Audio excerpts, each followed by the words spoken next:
السلام علیکم ناظرین، پاکستان کے خلاف انتہائی خوفناک سازش کا جال بچھا دیا گیا ہے۔ پہلے پاکستان میں جہادی جماعتوں پر پابندی لگا کر ان کی کمر توڑی گئی، مذہبی جماعتوں کو کمزور، غیر مؤثر اور بدنام کیا گیا۔ اس کے بعد سابق آمر پرویز مشرف کے دور میں پاکستان میں فحاشی و عریانی کی خوفناک لہر آئی۔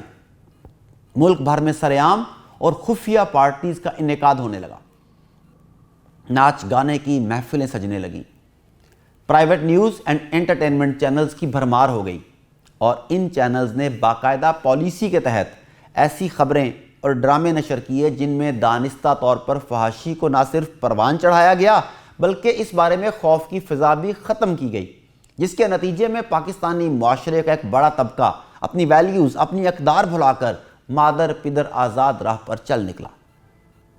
آپ اس بات کا اندازہ اس سے لگا لیجئے کہ جو بچے سن 2000 کے بعد پیدا ہوئے، ان کا سوچنے کا انداز 90 کی دہائی میں پیدا ہونے والے بچوں سے یکسر مختلف ہے، اور موجودہ نسل سوشل میڈیا پلیٹ فارم جن میں انسٹاگرام، یوٹیوب، ٹک ٹاک جیسی کبھی ایپس شامل ہیں، اس میں پوری طرح متحرک ہے۔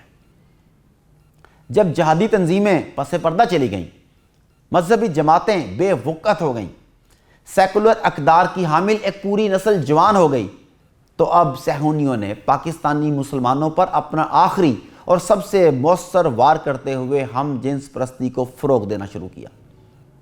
کبھی خواجہ سراؤں کے حقوق کو بنیاد بنا کر NGO مافیا نے معاشرے میں ایسے نظریات پھیلائے، تو کبھی نجی جامعات کی ایلیٹ کلاس کے طلباء و طالبات نے اس حوالے سے گھناؤنا کردار ادا کیا۔ آپ کو یاد ہوگا پرویز مشرف کے دور میں ایک نجی چینل پر ایک مرد ہجڑا بن کر بیگم نوازش علی کے نام سے باقاعدہ پروگرام کیا کرتا تھا۔ اس سب کے پیچھے انتہائی طاقتور لابی کار فرما تھی، اور اب یہ حالت ہے کہ پاکستان میں ہم جنس پرستی کو تحفظ فراہم کرنے کے لیے ٹرانسجنڈر ایکٹ پاس ہو چکا ہے، اور اس کبھی فعل کو عوام میں پھیلانے کے لیے فنون لطیفہ کا سہارا لے کر فلموں اور ڈراموں کے ذریعے اسے نوجوان نسل کے ذہنوں پر راسخ کیا جا رہا ہے۔ حال ہی میں ہم جنس پرستی کے فروغ میں بننے والی فلم جوائے لینڈ کی جس طرح مغربی دنیا میں پذیرائی ہوئی، اور جس طرح اسے پاکستان کے قوانین کو روندتے ہوئے نمائش کی اجازت دی گئی، یہ ہماری آنکھیں کھول دینے کے لیے کافی ہے۔ پاکستان جیسے اسلامی ملک میں جہاں 98% سے زائد مسلمان رہتے ہوں، جن میں اکثریت راسخ العقیدہ مسلمانوں کی ہو، ایسے معاشرے میں LGBT کمیونٹی کا فعال ہونا، حکومتوں پر اثر انداز ہونا، اس بات کی غمازی کرتا ہے کہ ہم کس تیزی سے تباہی کی طرف بڑھ رہے ہیں۔ پاکستان کے تمام بڑے شہروں میں گے کلبز قائم ہیں، جہاں ہم جنس پرست مرد خفیہ ملاقاتیں کرتے ہیں، ایک دوسرے کو پسند کرتے ہیں اور تعلق قائم کرتے ہیں۔ شہر کے پوش علاقوں میں موجود فارم ہاؤسز میں گے پارٹیز منعقد ہوتی ہیں، اور یہ بدبخت چھوٹے بچوں کے ساتھ زبردستی تعلق قائم کرنے میں بھی ملوث ہیں۔ المیہ در المیہ یہ بھی ہے کہ پاکستان میں ہم جنس پرست مردوں کے ساتھ ہم جنس پرست خواتین کی بھی بڑی تعداد موجود ہے۔ ان کی باقاعدہ لیسبین ڈیٹنگ ایپس اور کمیونٹیز ہیں۔ یہ بدبخت خواتین منظم منصوبہ بندی کے ساتھ گھریلو حالات اور پریشانیوں سے تنگ خواتین کو بھی اپنی جانب راغب کر رہی ہیں۔ یہی وجہ ہے کہ پاکستان میں ایڈز جیسی مہلک اور لا علاج بیماری کے مریضوں میں خوفناک حد تک اضافہ ہو رہا ہے۔ پاکستان میں یہ مہلک وائرس 1987 میں آیا، اور اس وقت 1,65,000 سے زائد افراد آن ریکارڈ ایڈز میں مبتلا ہیں۔ ماہرین کا خیال ہے کہ پاکستان میں طبی سہولیات کے فقدان کے باعث یہ تعداد اس سے کہیں زیادہ ہو سکتی ہے، جبکہ ہم جنس پرستی کی وجہ سے دیگر مہلک جنسی بیماریاں بھی تیزی سے پھیل رہی ہیں۔ ناظرین، ہم جنس پرستی کی تاریخ بہت پرانی ہے۔ اس کا آغاز قوم لوط نے کیا۔ قرآن کریم میں سورہ الاعراف میں ارشاد باری تعالیٰ ہے، اور یاد کرو لوط کا واقعہ، جس وقت اس نے اپنی قوم کے لوگوں سے کہا کہ تم اس کھلی بے حیائی کا ارتکاب کرتے ہو جسے تم سے پہلے دنیا والوں میں سے کسی نے نہیں کیا۔ تم اپنی شہوانی خواہش کی تکمیل کے لیے عورتوں کی بجائے مردوں کے پاس آتے ہو، یقیناً تم حد سے گزرنے والے ہو۔ ناظرین، قوم لوط بھی اسے ہیومن رائٹس اور مائی جینڈر مائی چوائس قرار دیتے ہوئے گناہ نہیں سمجھتے تھے۔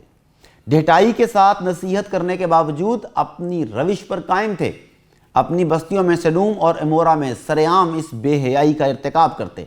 اسی لیے اللہ تعالیٰ نے بد کردار لوگوں کو قیامت تک کے لیے نشان عبرت بنا دیا۔ ارشاد باری تعالیٰ ہے، جب ہمارا حکم آن پہنچا تو ہم نے اس بستی کو زیر و زبر کر دیا، ان پر کنکریلے پتھر برسائے جو تہ بتہ تھے، تیرے رب کی طرف سے نشاندار تھے، اور یہ بستی ان ظالموں سے کچھ دور نہیں ہے۔ یہ سورہ ہود میں موجود ہے۔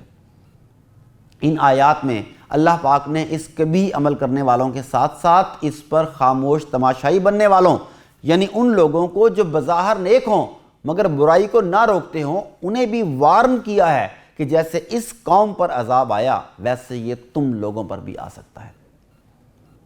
آج ہماری مذہبی قیادت، ممبر و محراب کے وارثوں اور دینی فکر رکھنے والے تمام حضرات کو سوچنا ہوگا کہ فحاشی و بے حیائی کے اس سیلاب کے آگے بند کیسے باندھنا ہے۔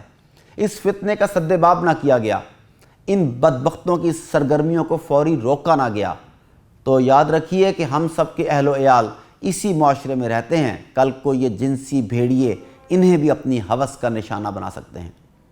یہ بھی ذہن نشین کر لیجئے کہ جب دشمنان دین حملہ آور ہوں تو پھر تاریک گوشے میں بیٹھ کر عبادت و ریاضت نہیں کی جاتی، بلکہ سینہ تان کر ان کا مقابلہ کیا جاتا ہے، فتنوں کی سرکوبی کی جاتی ہے۔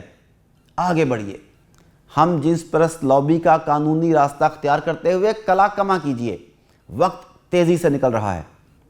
ہم جنس پرست لابی معاشرے میں اپنے پنجے گاڑ رہی ہے، اللہ کی پکڑ نزدیک ہے، اسی لیے آگے بڑھیے، کشتیاں جلا دیجئے، ان کے خلاف منظم اور دور رس حکمت عملی اپنائیے اور سختی سے اس پر عمل پیرا ہوئیے۔ ہم جنس پرستی پر اسلامی سزاؤں کے نفاذ کا مطالبہ کیجئے۔